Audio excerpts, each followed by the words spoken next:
السلام علیکم ورحمۃ اللہ وبرکاتہ۔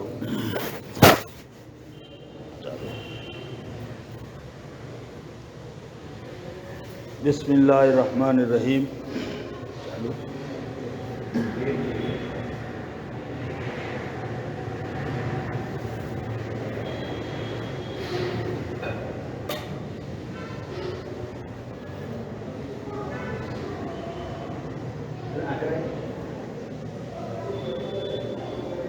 تو پہلی صفوں میں آ جاؤ، جو باہر باتیں کر رہے وہ بھی آ جاؤ، بہت قیمتی باتیں ہو رہی ہے، آپ کے مذاکروں سے انشاءاللہ یہ افضل رہے گا۔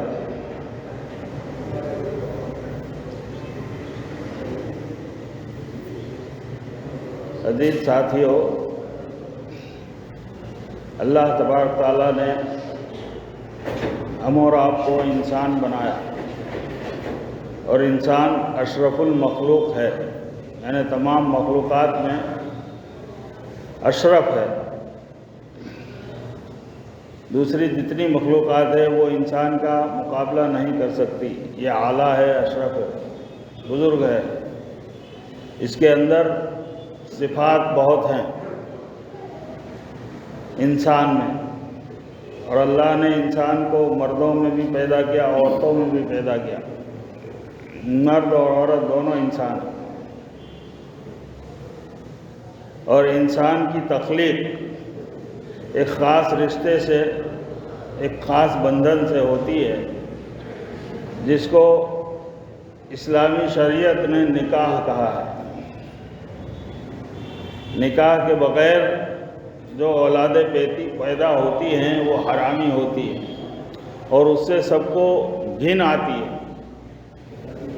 بعض مرتبہ تو ایسا ہوتا ہے کہ حرامی اولاد جب پیٹ میں پنپتی ہے تو لڑکیاں اس کو کسی کوڑا دان میں پھینک کر بھی آتی ہے، اور ایک دم خفیہ رکھتی ہے، یہ شرم آتی ہے اس کو کہ میں انسان ہوں، اتنی اشرف مخلوق ہوں، اس کے باوجود میں نے اتنا بڑا گناہ کیا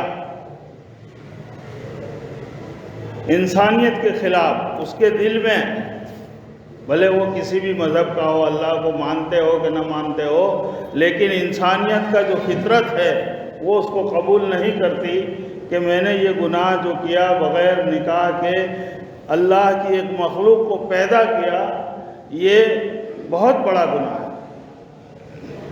اور اسی کو تہذیب کہا گیا، اسی کو سماج کہا گیا، اسی کو سنسکرتی کہا گیا۔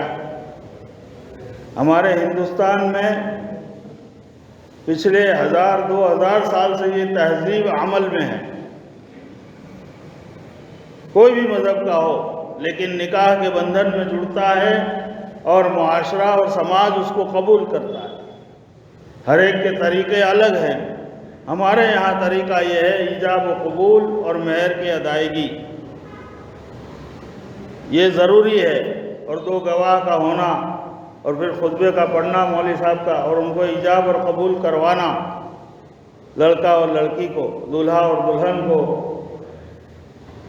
یہ ہمارا نکاح کا طریقہ ہے، یہ ضروری ہے۔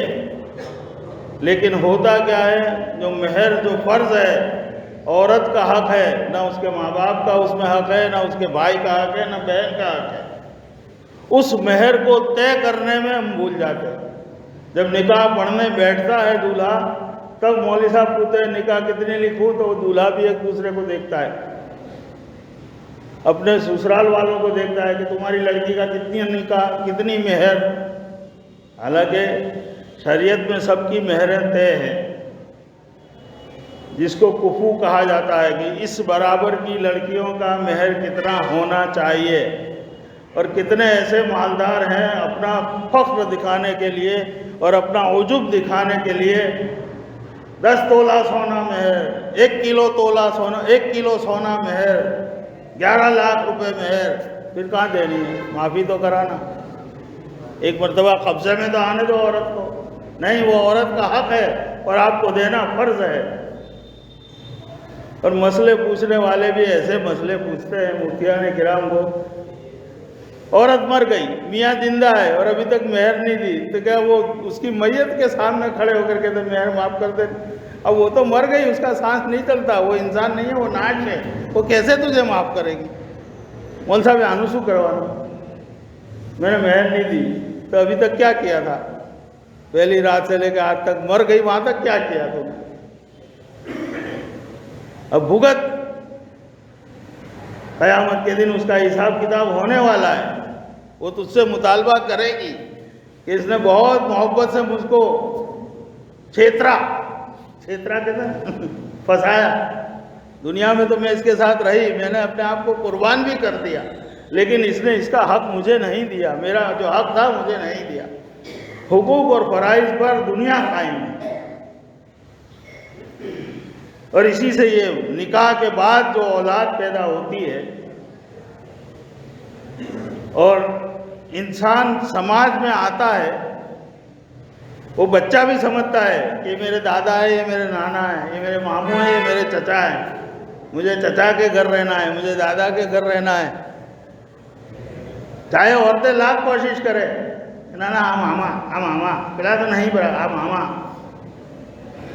یہ معاشرے میں بگاڑ قائم کیسے ہوتا ہے؟ ہمارے جو مذاکرے ہوتے ہیں روزانہ کے، بات چیت جو ہوتی ہے گھروں میں، باہر، سماج میں، اس میں میں خاص کہتا ہوں، بہت مطالعہ کیا ہے میں نے، عورت کو گھٹیا سمجھتے ہیں۔ آپ صلی اللہ علیہ وسلم کے زمانے میں بھی کیا تھا؟ عورت کو اتنا گھٹیا کہ اس کو پیدا ہوتے ہی زندہ درگور کر دیتے، یا تھوڑا بہت پال کے 2-3 سال کے بعد اس کو گڈھا کھود کر زندہ دفنا دیتے۔ یہ معاشرہ آپ صلی اللہ علیہ وسلم کی بعثت سے پہلے کا، اور آج تو اس سے بھی خراب معاشرہ ہے، ہم سب جانتے ہیں اس کو۔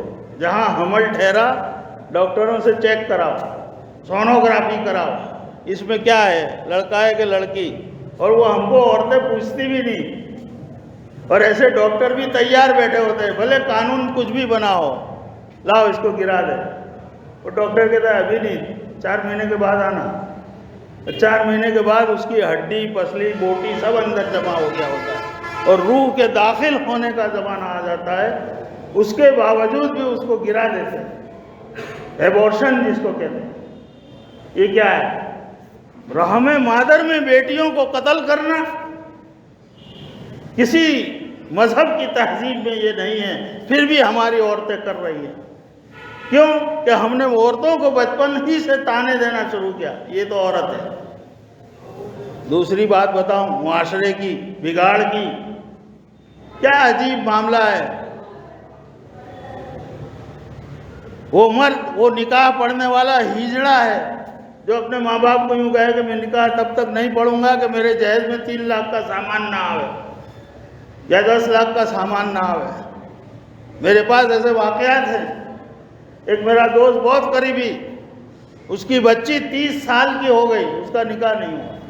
مجھے اس نے کہا کہ مجھے یہ غم ہے کہ اس کا کوئی مانگا نہیں آتا، کوئی دعوت دینے نہیں آتا نکاح، اس میں کوئی قصور نہیں ہے، میرے گھر میں پڑھی ہے، پردے سے ہے، تعلیم یافتہ ہے، سب کچھ۔ تو میں کہا ہوا کیا تھا یوں کہ دیکھیں جب یہ 22 سال کی تھی تو ایک مانگا آیا تھا، سب کچھ طے ہو گیا، نکاح، شادی، رخصتی سب طے ہو گیا، لیکن شادی کے 2 دن پہلے اس کے باپ نے کہا کہ 3 لاکھ چاہیے۔ کیا ہمارے بچے، ہمارے لڑکے، ہمارے نوجوان اتنے کمزور ہیں کہ ہم نان نفقہ عورتوں کو نہیں دے سکتے، کما نہیں سکتے، ان کو کھلا نہیں سکتے؟ عورتیں تو کمزور ہیں، آپ خود کہتے ہیں ناقصات العقل ہے، اس کی عقل ایڑی کے نیچے ہے، اور وہ بہت کمزور ہے، ڈھابی پسلی سے پیدا ہوئی۔ یہ سب تانے عورتوں کو دیتے ہیں ہم۔ تو آپ تو قوامون علی النساء ہیں، آپ تو زبردست ہیں، آپ اپنے ماں باپ کو کیوں سمجھاتے ہو کہ مجھے نکاح تب کرنا ہے جب اس کی طرف سے مال آئے، اس کی طرف سے مکان آئے، اس کی طرف سے گاڑی آئے؟ آپ کے اندر طاقت نہیں ہے کمانے کی، اسی لیے میں اس کو ہجڑا بولتا ہوں۔ اور پھر وہ عورت کے بس میں ہمیشہ رہنا پڑتا ہے، اس کا غلام بن کر رہنا پڑتا ہے۔ اور ایک آپ صلی اللہ علیہ وسلم کی سیرت تھی کہ غلام بھی اگر آتے، آپ صلی اللہ علیہ وسلم کو کسی نے ایک غلام تحفے میں دے دیا،